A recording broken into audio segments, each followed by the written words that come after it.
We bought a toilet seat on Amazon, and I'm very excited for it to get here. Yeah. We also bought a toaster on Amazon. We bought a toaster and a toilet seat at the same time because the internet is a marvel. Welcome to the future, baby. Yeah. What do you need? Fucking anything on Amazon. Fucking whatever. We also bought hot sauce. I feel very split, like, using Amazon as much as I do, knowing that it's like, it's kind of it's terrible, right? I think it's a bit evil. Yeah. It's a little bit evil. Amazon is like an evil conglomerate. Yeah. But and we should be supporting local toilet seat makers. We should be picking one off the side of a road who a man has hand whittled himself. When we originally started looking, I wanted like a fancy one. Not that I needed a toilet seat, but please don't think I needed one. I'm perfectly fine going on the plain rim of the toilet, no seat attached. Balancing, really. Kind of hovering. Squatting, yeah. No, we were cleaning the bathroom yesterday, and I was like, do you think, because I removed the toilet seat entirely to really clean the toilet, and I was like, do you think getting a new toilet seat would be like, I don't know, fun? Do you think that would be kind of cool if we got one in like a color, or if it was one that was like a dark wood? That would be a little fancy. Yeah. So we looked at them, and you wouldn't allow me to buy like a fancy wood one because the one I wanted was like $107. And I was like, $100 has to be a line. Yeah, it can't be more than $100. No. So I was like, okay, fair. I do like it and still think about it, but we didn't get that one. So I was like, okay, let's just get like a black one. And this happens to me every time I buy anything on Amazon. I get so wrapped up in the reviews that I'm like, this product. I can't decide. I can't fucking decide. It's usually like, I've never had a toilet seat that I straight up disliked in my life. No. I've never had a toilet. I've been to other people's houses and I'm like, oh, they use like a soft fabric or something on the toilet seat. And I'm like, this is covered. This is a germ trap. This is piss I'm sitting on. 100%. Yes. And I'm not totally for soft cushiony toilet seats either. No. But I've never just owned a toilet seat. First of all, I've never bought a toilet seat. How about that? It's always just been in the house that I've lived in, and I don't ever remember replacing one ever. I just I'm not picky about it. But every review on there was like, don't buy it, you'll regret it, it's bad. And I was like, I've never had a bad toilet seat. Yeah, but everyone on Amazon is really just slamming their ass down on the toilet as hard as they can. Yeah, because every one of them were like, it cracked. I swear to God, it broke in half. And I've never broken a toilet seat in half. No, I don't think we could if we tried. Every toilet seat review on Amazon has pictures of them broken in half from people being like, this happened after just 3 months. And I'm like, Jesus, I've had toilet seats for years and years and they've never broken in half. No. And like, these people are very specifically, might I say, a little fat phobic, because they always point out, I'm not heavy, okay? So that's not the issue. Yeah. And I'm like, well, then it's... No one thought that was the issue. The issue is you jumping from across the room and trying to land your ass on the toilet seat. Just sit normally. Yeah. I don't understand that at all, but we bought a toilet seat on Amazon, and I'm actually very excited for it to get here. It's one of those fancy... Welcome to your late 20s. Yeah, really. Yeah. There's nothing more late 20s than being like, ooh, I bet that, because it like has that slow close technology, so it can't slam. Yeah, it's got a computer chip in it that'll make it slowly close as it plays fucking Spotify. You do slam the toilet seat down a lot, like in an angry way. Passive aggressively, yeah. Yeah, like other people would slam a door. I'll slam the toilet seat after I'm done shitting, yeah. And I'll do it because I'm mad. Yeah. I'm mad that you didn't come in the bathroom with me. Alone again. Great. Now fucking perfect. She's over there, what? Texting her ex. And I'm over here shitting like a coward. Welcome to All the Space in Between. Welcome to our podcast. Episode 8? I think so. Episode 8. Very good. We're getting there. The 8 great... Late. We've never been late. We have never been late. We're cutting it close, though. Yeah, we cut it really close last week, and yet we pulled it off. Mm-hmm. Yeah. Yeah, we were talking about it being like, okay, we don't know if this is going to be on time because we're recording it like day of which is stupid. We schedule these things so that they go up, and we usually do it a couple days in advance. And now we're just lazy little piggies. Yeah. And now that we know we can schedule it like an hour before it goes up, we have been. We're doing it as late as possible. Yeah. We have all fucking week to sit down and do this. We don't have like a 9 to 5 that we need to go to, or like we could just anything. We could do it a couple anytime. hours. We could do it anytime, and yet we will always do it late on a Sunday. I think the problem mostly is that I don't really ever want to like have a conversation with you. Oh. Yeah. Yeah, that's the hard part. Like sitting down even just next to you. Even just across in the same from room. you. Yeah. We have to look at each other when we do this. I mean, I mostly don't look at you. I'm looking at like I'll do that thing where like it looks like I'm looking at you, but I'm looking like just over your head. It'll be easier when I'm back in England. Right, and then we have to record the podcast. With a little like a tin can on a string. really long string. How has your week been? My week? I mean, you've been there. Yeah. How'd you like it? It was alright. How'd you enjoy the week? I've forgotten about it mostly. I only remember gaps of us playing video games. Yeah. Because the work day is like pretty typical. We'll just be like, oh, we have to get this thing done. We have to get this thing uploaded. We have to do this thing. We have to call these people. We have to order these things. So that just kind of blurs together, and then we'll have like a nice dinner and stuff. But then the only thing I'm looking forward to is at the end of the day when we play Trials. Yeah. We have been getting into Trials recently. It's fun. Yeah. You used to play it when you were younger? I mostly used to watch my friends play it. That explains why you're dog shit at it now. Yeah, because, well, I was too afraid to play it back then. Because I was afraid someone would say something mean to me. Yeah, and I'm still afraid to say it now because you do say something mean to me. I know, I'm very supportive when you play. I go, oh yeah, no, you're doing really good. Falling 16 times is not that bad. And you can probably still get bronze. This is why I don't like video games. No, you're really good at video games. Really, you are. Yeah, no, I was always much too afraid to play it with my friends when we were all like about 18 or something.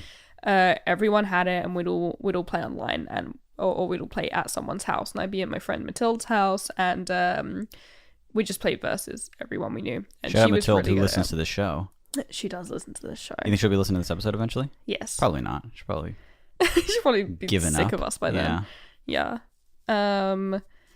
No, she was really good at it, and she'd always try and hand me the controller, and I'd be like, no, thank you, absolutely not, you stupid idiot. No. I will not be playing this fucking game. I shan't be doing anything in front of anyone that I'm not sure that I'm extremely good at. Well, you've always kind of been like that about anything. Yes. I remember like when we first started hanging out, I was like, hey, look, there's this fun and easy to play instrument that I have. It's like a really interesting instrument. It's like a harmonium or like a kalimba or something like that. Yeah. And I'm like, look, even like a dumb drooling baby can play this. You just flick it with your thumb. Here's the thing. I did play the kalimba when I was a baby.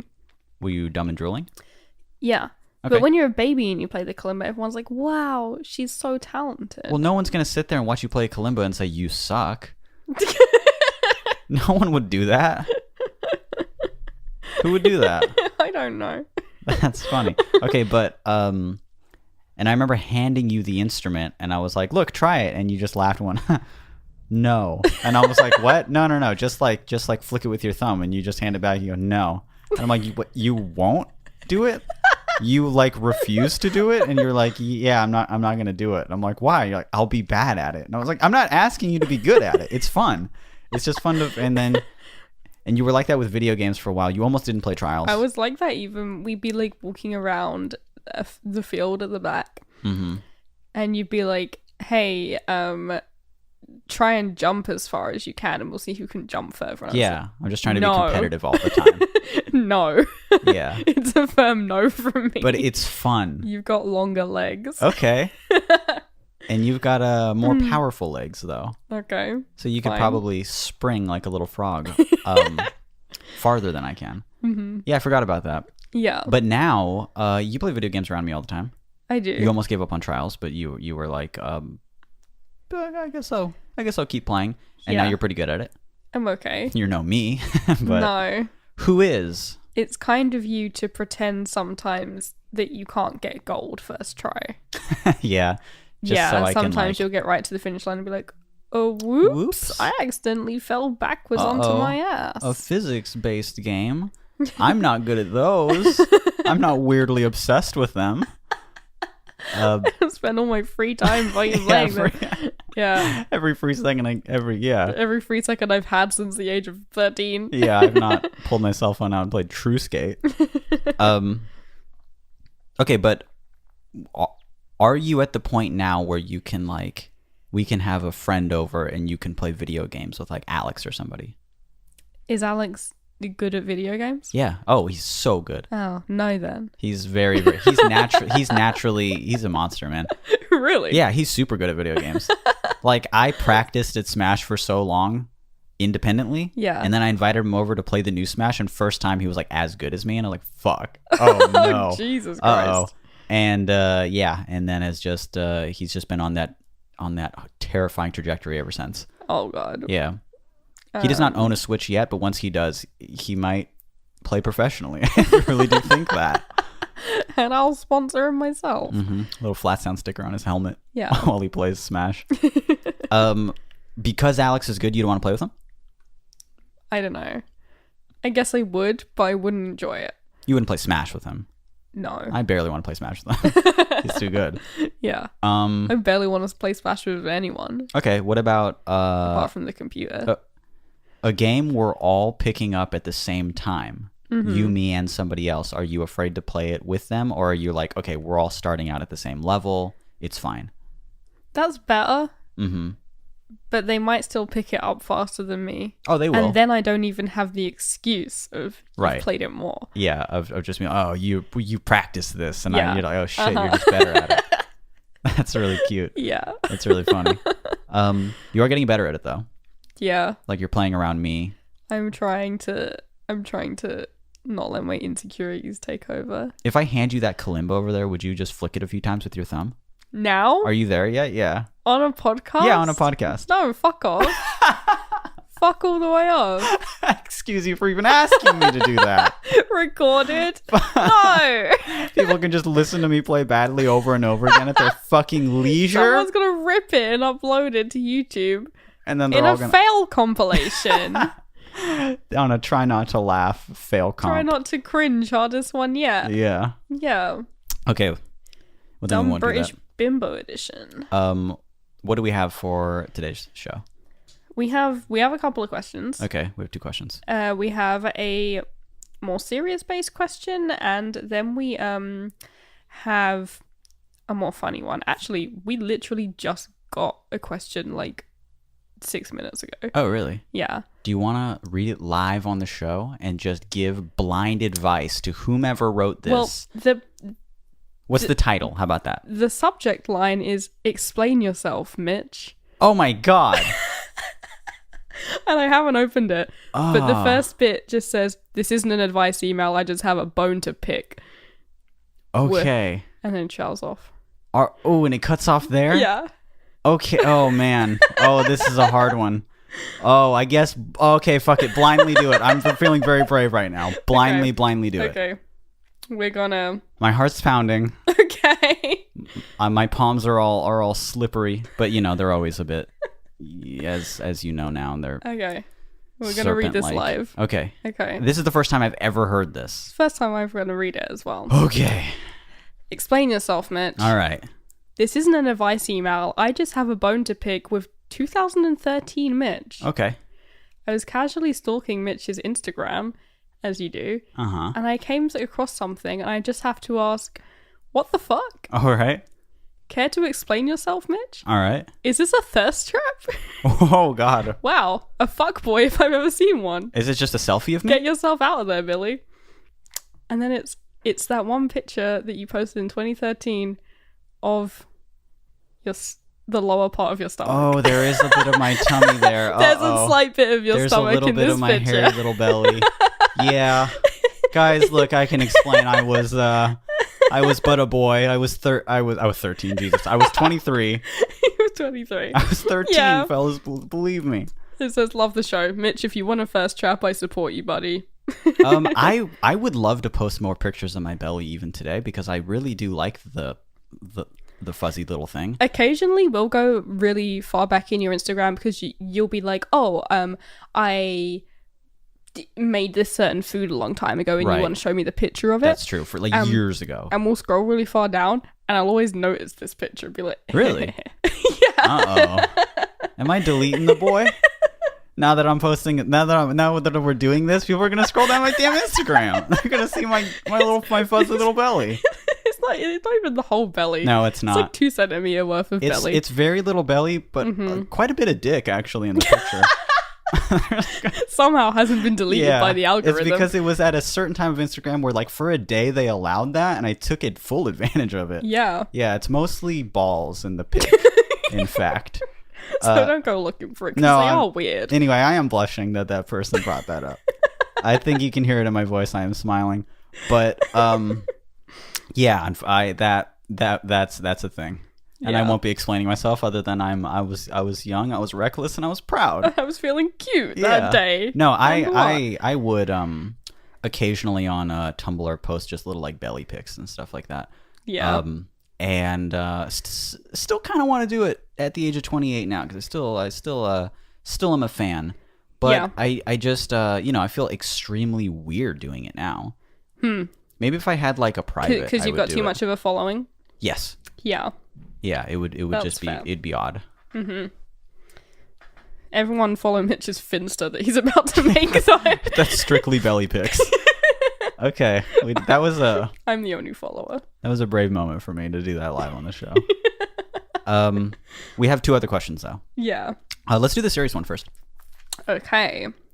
So this one is called, "Can you have a midlife crisis at 21?" Okay. Hi there. My name is. We saying the person's name? No. Well, they said it in the email. Well, don't say it. Okay. I'm going to censor it very loudly. Okay. Hi there. My name is Beep. I'm a recent college graduate and already feel so lost. With an English major and theatre minor, I feel like there are so few job possibilities for me. Beyond that, my dream ever since I was young was to be an author. Writing and creating worlds is my deepest passion. But to do that, I feel like I have to dedicate the majority of my time and energy to writing instead of getting a proper job to earn actual money, which is necessary to live decently and to eventually leave the dreadful tundra that is Minnesota and my parents' house. In summary, I feel like I have too many options to choose from in my life right now. Do I follow my passions and not make as much money? Or devote most of my energy to finding proper jobs so I can support myself? And as for jobs, should I go for anything that pays, or should I only look for things that interest me? Please help. I think my hair is turning grey. All right. Interesting. Because I have a bit of gray hair. I knew you were going to bring this up. That's the only reason I picked this question. Yeah. Is that you wanted to brag. Yeah, I do have I think we're up to about 9 or 10 of them on the right side of my head. On the temple. And not very many on the other side. At least you can't see it as much because I kind of swoop my hair over there. And it's like shorter on this side. You kind of swoop it so that you see the gray ones. Right. Yeah. It's not so noticeable that it's like I walk around and I'm all salt and pepper because it's still like 99% of my head is still just my horrible normal hair color. But as I rapidly approach 30, I do hope and pray that by my mid 30s I'll be properly speckled.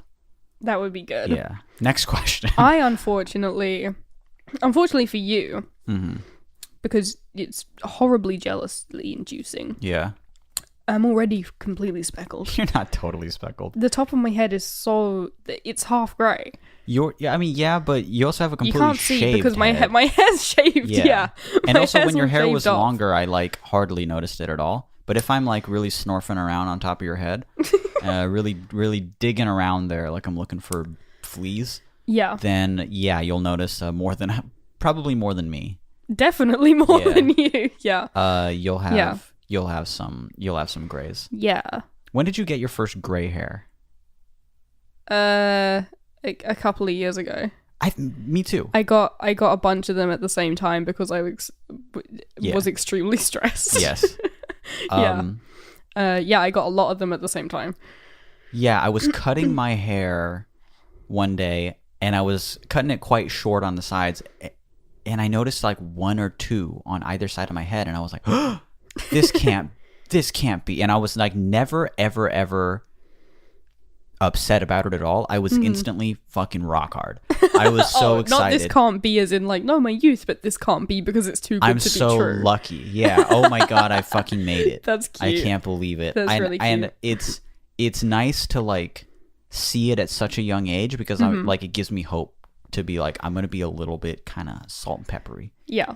And that would be really fucking cute as I get older. Yeah. When I only had a couple and I had longer hair, I would pick them out and arrange them at the front of my fringe before I hairsprayed all my hair to shit so it wouldn't move. Yeah. So I had like a little streak. I would gather them. Right. Yeah. It's cute. Next question. Yeah. This person's good advice from us. Yeah, they're just like, what the fuck are you talking about? Help me. Please, God, help me. We're just saying it's not such a bad thing. If your hair does start turning grey at the age of 21, that would be pretty sick. Yeah, it would be sick. Yeah, that would be great. Though they clearly said that as a joke, and then they were like, you know, whatever. But yeah, there's nothing wrong with having too many options. Here's my actual advice here. Okay, you are young right now. They're very young. They are a baby. Do the creative stuff now. Really get good at the creative stuff now, and worry more about money when it becomes a straight up necessity in your life, and you'll actually, because you know you're young now. They're probably still living with their parents. Is that what they said? Yeah, that is what they said. Which seems like a horrible constraint, but can actually be a very good opportunity. It's such a good thing. Yeah, it gives you more freedom to express yourself at a young age. You do a lot of your really, really, really good self-expression as an artist when you're like in your early 20s and stuff. You know, you really find yourself in art. Focus on a lot of the art. And I'm not saying don't get a job. If you need to get a job, you should get a job. But don't be all about the hustle right now. Save that till like your mid 20s, your late 20s or something like that. You know, but right now, be the baby. Yeah, if you're fresh out of college, if you have the opportunity to spend more time on your creative stuff, then take it. You know, even when you're just looking for a job, because you probably won't get one immediately. No. My bit of advice is that they say with an English major and theatre minor, they feel like there aren't many job possibilities for them. And my thing is that if you do any kind of creative thing at university, as I did, it's not designed to get you a job. Right. Most jobs to do with anything creative, with anything in the arts, anything in writing, anything in performance, they don't give a fuck if you've got a graduate degree in that. They just care about the work that you're making, you know. Right. And that's not to say that the degree is pointless, because I don't think that at all. I wouldn't have done it if I thought it was pointless. But those kind of things are just a way for you to be able to spend 3 or 4 years concentrating only on that thing. Okay. Therefore, you're much better at that thing when you come out of it. You know? Would you say that the art degree is pointless in the sense that the degree itself is not going to land you very many job opportunities? The bit of paper is pointless, right. But the experience is useful. Yes. Is useful, Which is a good way to look at it, because I had always looked at art degrees as being like, why in the fuck would I spend money and do that? Why would I do that? But, you know, to learn, right? Or even to meet people and to network. I don't even think it's to learn. I think it's genuinely to just mature in the art that you're making. Really? Because otherwise, if you spend that, like, some people are very lucky in that they can just spend 3 years working on their art solely, but a lot of people can't do that. They have to get a job. They have to do something. You know, because your art is not immediately going to be making you money. No, so most people, if you're just doing your art and not making money, people think you're wasting your fucking time. They don't see it as like a worthwhile investment. But if you do it while you're at school, then it's like, okay, you're dedicatedly like spending your time on honing that thing. Okay. And when you come out of it, hopefully, you'll be better at it. Yeah, you're a better artist. Yeah. Because you've invested that time in focusing on that thing? Yes. Okay, I see what you're saying. That's kind of cool. Yeah. Yeah, because art is a fucking slow grind. Yeah. It's such a slow grind. And when I was in my early 20s, like this person, I was not making very much money at all, and anywhere close to a living off of what I was doing at all. I was just not there yet. I just was not even close to there yet. And people, because I was not in school for it, But people would point that out all the time, and the adults in my life and even certain friends, acquaintances would kind of question, like, why are you doing this thing and spending so much time on it, because you would be making more money working at Pizza Hut, right? You know? And my response to that at the time was like, it's true. It's true. I would be making more money if I invested these hours into having an actual job and stuff. And then for my own reasons and the agoraphobia and the anxiety and the position that I was in my life, then I was pursuing the art instead. I was really, really hoping for something to happen there. But what I would always tell people is, like, it's true, I'm not making that much now, but there's an opportunity for growth there, and I feel like I have to chase it now. I have to start now because it's a very, very, very slow growing thing. So maybe in a few years I'll be making as much as the person that works at Pizza Hut, which would be great. It's fantastic as an artist to be like, whoa, I'm making as much as if I had a job. That's fucking crazy. Now this is my job. And then, it slowly grows to be like, now I make a little more than that person, and now I make as much as a person that's doing this for their career. Now, and it's a slow thing, and I would encourage this person to sort of chase that while they're young and start it young, especially if you're not in a super compromising position now to be like, shit, I got to pay rent or I'm living on the street. Because once you move out and stuff, it's going to be way harder to be like, hey, I want to just take 3 months of not working and work on this project. Right. She's like, I can't take fucking 3 months off that's my job. I have to pay rent. I have to buy food. Yeah. You're young now. Embrace that, and you can make, and you do make, good art in your early 20s. You really come into yourself, and you really explore who you are as an artist. And it's cool.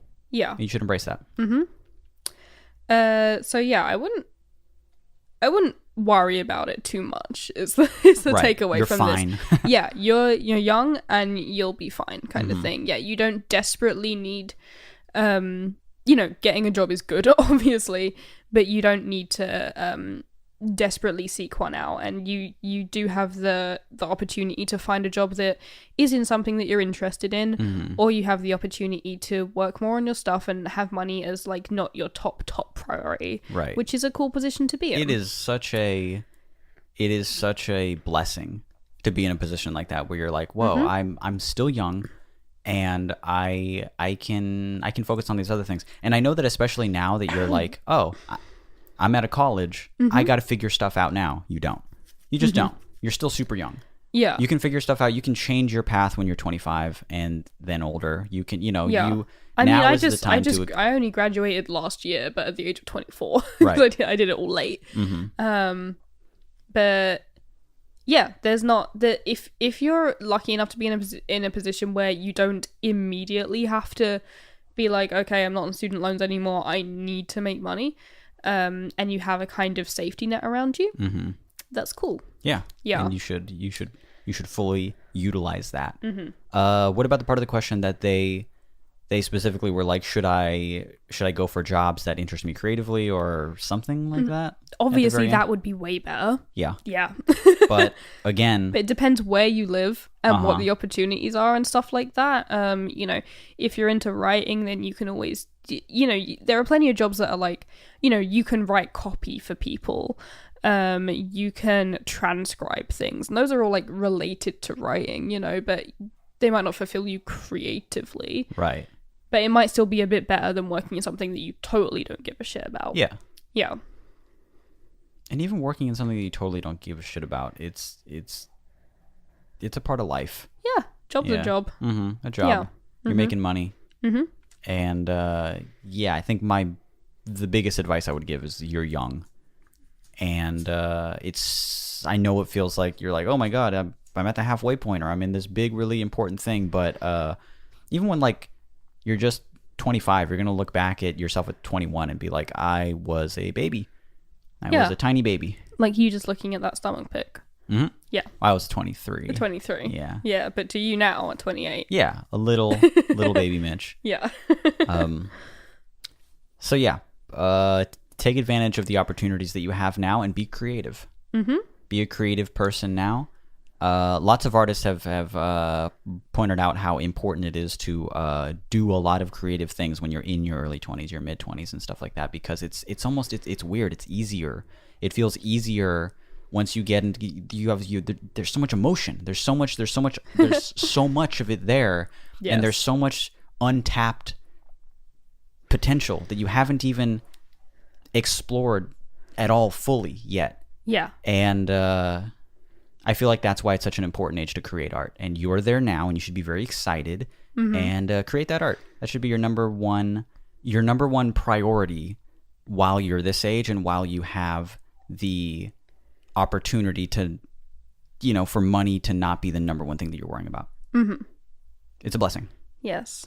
Okay, that was a very sincere advice. Mm-hmm. Yeah, to a sincere question.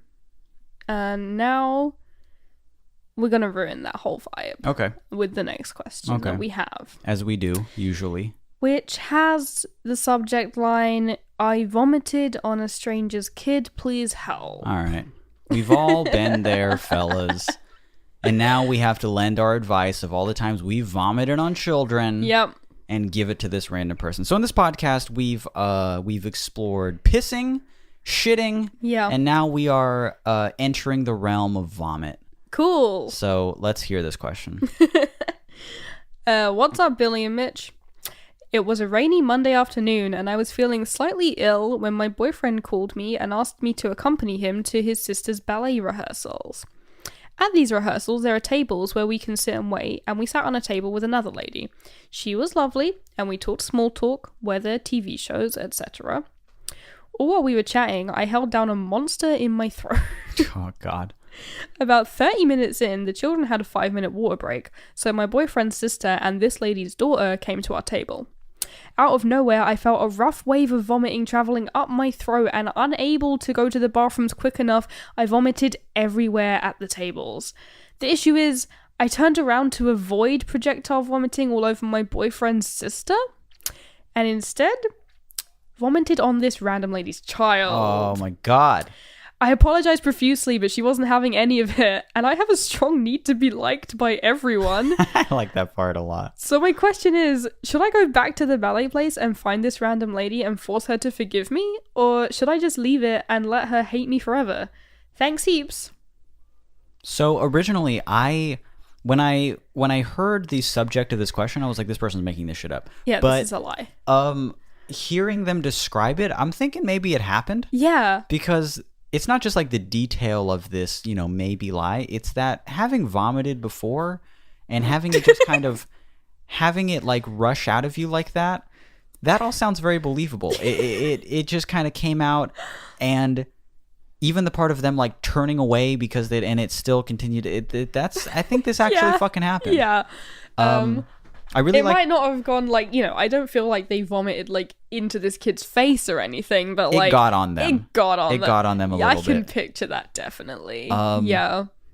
I like the part where they're just like, I have this like fucking need to be liked by all people and shit. So this is really fucking with me. So as you can imagine, this thing in particular, I hate it. Yeah, this woman and her family hate me now. Should I go back and force her to like me? Should I grab her by the arm and say, listen, lady? Listen. I'm sorry. And then they get nervous and go, ugh, and on their shoes. No, you should probably not go back and even speak to this woman.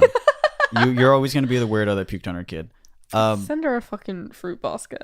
Yeah. I don't know. I wouldn't go back. I wouldn't. I don't know. I'd be super tempted to. Maybe I don't know. Maybe I would go back. Well, I feel like, okay. I'm so afraid I get nervous and puke again, though. If you never go back, then in that person's mind, you'll only just the person who puked on her kid. Will you see this person again ever in your life, though?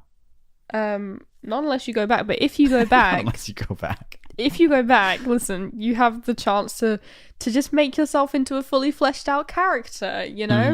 More of a recurring role in their life, and you can apologize, and then maybe the time after that you can, I don't know, have a joke. Yeah. Whatever people do. And then that'll be a funny time. Like, haha, remember that time? Right, that you puked on my kid? Yeah. Yeah, rather than at their dinner parties, I'll be like, you won't believe this B word. Oh, you almost said it. I could feel it. It almost escaped your beautiful lips. Well, I was angry. I don't know. I would probably just accept, look, I'm never going to see this fucking person again. And You'd be too embarrassed. They barely know who I am anyway, so who cares, right? But they have to see your boyfriend again. Yeah. And then we're like, hey. They'll be constantly reminded of... Your girlfriend puked on us. Well, nothing is going to get this woman to forget what happened, okay? No amount of polite small talk. Every time you talk to that person, you're going to be reminding them, hey, they puked on they projectile vomited everywhere at this thing, okay? No amount of friendly small talk will erase that. That's the unfortunate nature of being... Like... There are people who I have many pleasant interactions with. Yeah. But because early on I had very weird interactions with them, I'm like, there's the weirdo. There's that person who did the super weird thing to me. And I don't resent them for it. I don't hate them for it, but I remember it. Fair. People do not forget. Yeah. Okay. And you made quite an impression vomiting on their child. They will never they can't forget that. That's not their fault. You have to do something bigger and more memorable. Yeah. For that to be the first thing they think of, you know? You have to piss yourself. You have to pee the next time you're there. Right. Or just kind of like fake like a heart attack or something. Right. That would be dramatic. I think at that point it'd be like, wow, this person is such a handful. First the vomiting, so ill. Now this. Yeah. So they're so sick. So teetering on death at all times. My God, okay, if I'm thinking about this honestly, let's say, okay, you are at this, was it a dance recital? Yeah, like a ballet class. Okay, you're at a ballet class. Everyone there's prim, proper, and eating cucumber sandwiches. You come in, fucking... I don't know. When I was at ballet class, we all used to chew our own toenails. You are from London. Oh. So, that's where the pigeons all have one toe each. Yeah. That's how we fight off scurvy. 4 pigeons share one toe. That's where the calcium is. In the toenails. I regret even thinking so much stuff on this podcast, but I've certainly chewed my toenails as a child, definitely. You ever chew a sock? You ever chew a sock? No! I was thinking about this like 2 days ago, but I didn't bring it up with you. I don't remember doing it, but I have the emotion of like almost a flashback of me doing it. You don't remember the action, but you remember like the feeling of it, not the physical feeling, but the of chewing on a sock when I was like really. It was forever ago. No. I don't think so. They only chewed on my own foot though. But you would actually chew. You would bring your toe up to your mouth. Yeah. And kind of chew on the nail. Yeah. I would never do that now. Almost just because as a warm-up. Like a I'm going to be stretch. standing on these little things. Like a stretch, yeah. Yeah, that's really... And hold on one second. You would do that publicly? Well, we would do it. Just me and the other ballet girls. Yeah, but in front of the parents? Yeah. Fuck you, all of you. That's so gross. They weren't paying attention. They were talking or whatever. Yeah, I would never do it now, obviously, but that's only because I'm like not flexible enough. I could do, hold on. I'm gonna bring my foot up to my fucking. I'm gonna bring my foot up to my mouth right now just to prove to you that I am. You gotta slip a disc. That I don't even say that. Why would you say that? Now I am gonna slip a fucking disc, and it's all gonna be you're gonna be your fault. You're gonna have to take care of me in bed for a week. Now watch this. Look at this. My toe. Oh my god. I just kissed my toe. God. I just kissed my big toe. Do it so they can hear it. Okay. That was... I didn't taste anything, but I feel like if I extended my tongue, it would be a little salty. So I'm a bit disgusted. Yeah. Mm-hmm. But what? See, I did that. You did. So I could chew my toe. Say it. You could. If I wanted to, I could chew my toe. If you wanted to, you could chew your toe. Okay, anyway. Yeah. I wouldn't do it now because of germs. Oh. Because I'm big on germs now, as you know. Yeah. So I would and could never do that. And we are riddled with athlete's foot. Yeah, my little tots are itchy. Mm-hmm. And it's because I am an athlete. Are you willing to talk about athlete's foot on the show? Sure. Okay. You've had it.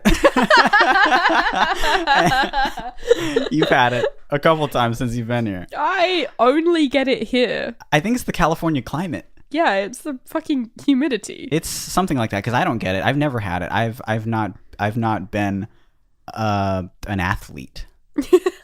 Yeah, I'm too fast is the problem. I'm too fast and good at running and strong, and then God has to kind of even that out because otherwise I would have an unfair advantage. So he has to give me an itchy toe. Make my toes itch between them. Yeah. Is that how it feels? Is it itchy?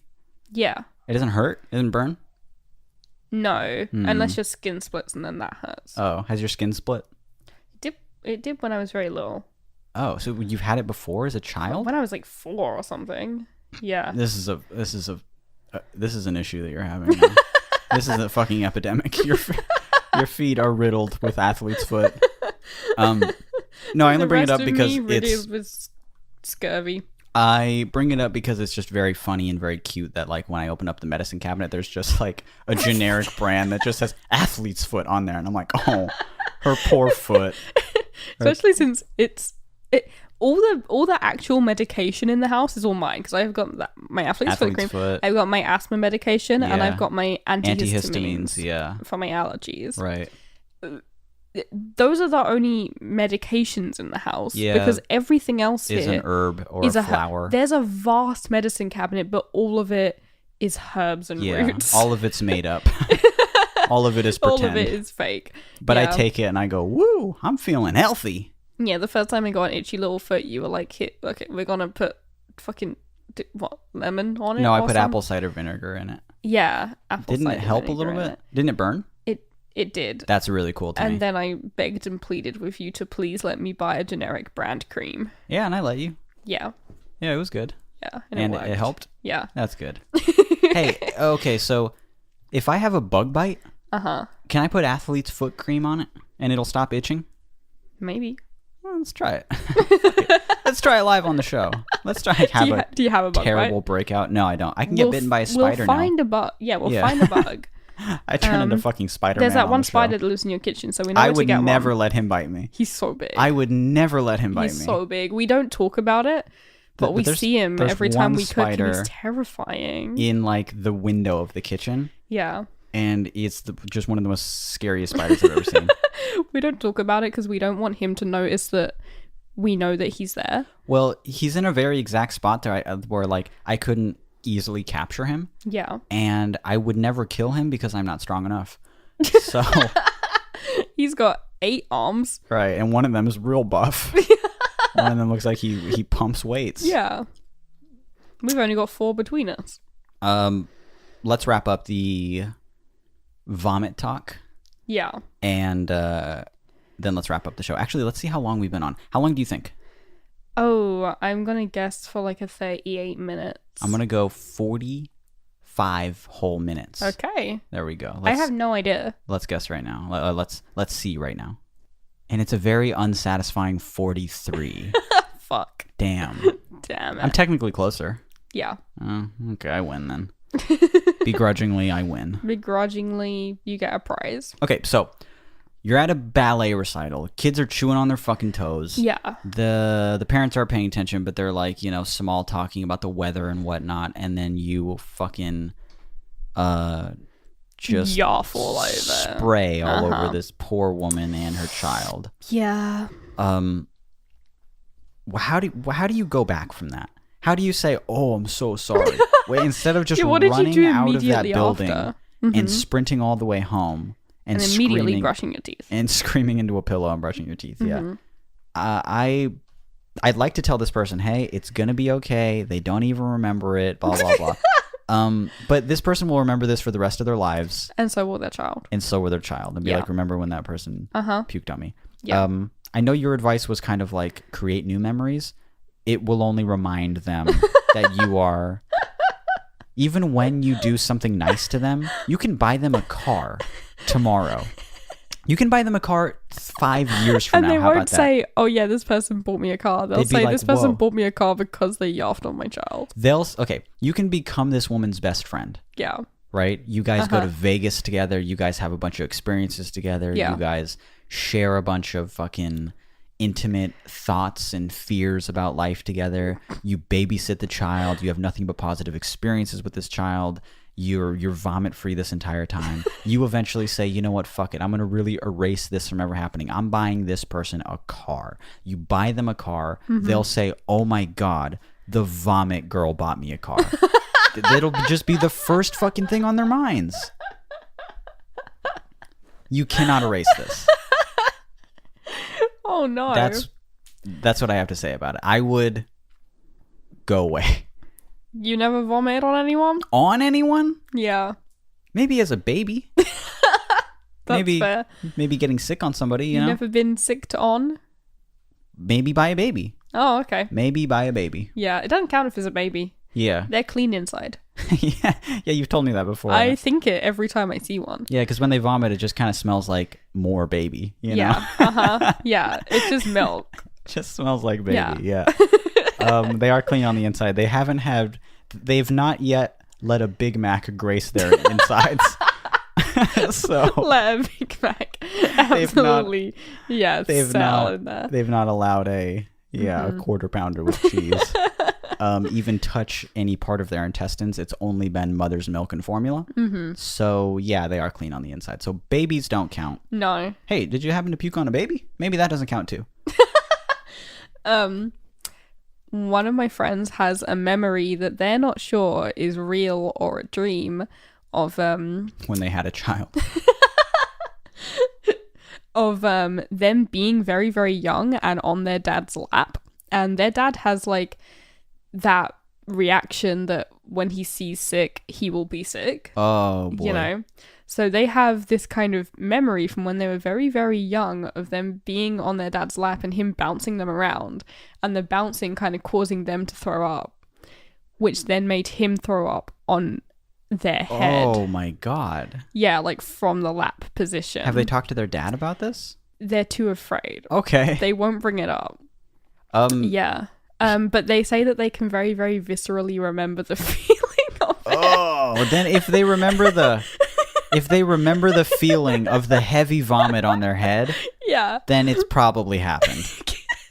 Because unless somebody just fucking accidentally spilt warm oatmeal on their head, then they probably didn't just make up that feeling. Yeah. You know? They probably have felt that. Yeah. I'm getting sick thinking about this. This is disgusting. How come we have a gross podcast? Why, I don't know. I'm so sorry to anyone trying to fall asleep to this. I'm so sorry for the dreams you're about to have. One quick story before we get off of, I almost say the air each time. We stop recording, is I have a memory. It's nothing like that, but it is funny and it does involve my dad. I was very young, it was like, I don't know, 3rd or 4th grade or something. And my dad made me like lunch of some kind. And it was like, you know, a sandwich and some chips and a drink and a yogurt cup, right? And I went to go eat the yogurt cup and I took one bite of it, right? And I specifically remember it was yogurt. It wasn't a cup of pudding. It wasn't anything like that. It was yogurt, but I don't remember what kind. And I took a bite of the yogurt. I put it in my mouth and I didn't like it. So I went back into the thing. Back into the cup. Back into the cup. Yeah, because it was my lunch, you know? So I was like, ugh, I don't like that at all. And I'm sitting in my room, right? And he walks in to talk to me about something. And I had already been done eating for like, you know, a minute at this point, like an hour, you know? And he comes in and he starts eating the yogurt cup. And because he quickly was like, are you done with this? And I thought that meant I'm going to take it away for you. Yeah. And I was like, yeah, I'm done. And he grabs the yogurt cup and he starts eating it as he's talking to me about it. And I start like, first of all, I didn't spit into this yogurt cup. I put it in my mouth and then I placed it out of my mouth, right? I didn't intentionally spit in this thing. I didn't do anything gross to it, but I did put it in my mouth. Yeah. And then I did take it out of my mouth. Into the cup again. And he was like, oh, Mitch didn't finish it, whatever. So he starts eating in front of me. And I like start kind of smiling and being like nervous, being like, and looking down. And I'm not joking. He immediately switches his tone and gets very angry at me. And he goes, did you spit in this? Did you spit in this? And I was, first of all, I was like, how the fuck did he know? And secondly, why would he immediately jump to that? Why was that his biggest... Why did he suspect that you'd placed it there like a trap? Yeah, like you I sat pranked it him. in it and knew that he would come and eat it. Yeah. How would you know that he was going to come and eat it? My heart sank because that was the one thing I was afraid he was going to say, and he's shouting it at me. He wasn't like, what's up? Yeah. Is there something wrong with this? He instantly, as soon as I smiled, he fucking grabbed my Went into arm. dad mode. Like, did you spit in this? Did you spit in this? And I fucking lied. Yeah, of course. I was like, no. You know, of course I didn't. Which is not to say my dad is do not. He would for sure get me back at this age. He would. He does not care that he lives in my house. He does not care that I would. He would get me back at this age, even though it was a fucking accident. I didn't do it. I didn't ask him to eat the shit, and I didn't do anything bad by spitting it back. I didn't like it. So, and none of this story implies at all that my dad is a violent person in any way. I was just afraid that I was going to get in trouble. You know? No, it was just so fucking surreal to me to have him say those words. Me knowing that the one thing that you feared. Oh, it was so crazy. That's really funny to me. Yeah. Anyway, you've been listening to All the Space in Between, a lovely podcast. If you want to listen to more episodes, you can go to allthespaceinbetween.com. And if you want to write into the show, we could answer some of your advice. You can write in at allthespaceinbetween@gmail.com. Oh, very good. I remembered all of them. Yeah, we haven't fucked it up in a while. Yeah. It's only a matter of time. What did you say in the first episode? I don't remember. All spaces, I think I said. Yeah. All the spaces in between us. Thank you for listening. Thank you for the people that are leaving positive reviews on Apple Podcasts or anything like that. We do read them. We actually get very excited each week when we're just like, refresh the page. Let's see what came in. Especially if it's from a non-US country. Yeah. Yeah, that's very cool. You get more excited about that than I do. Yeah. I'm over here kind of shouting USA, USA. Hoorah. Because I've never said hoorah. And I will never utter those words in a serious manner. I wouldn't disrespect the Marines like that. Why would I? Yeah. Anyway, thank you for listening. We will talk to you next week. Have a great week. We'll talk to you then. Bye. Bye.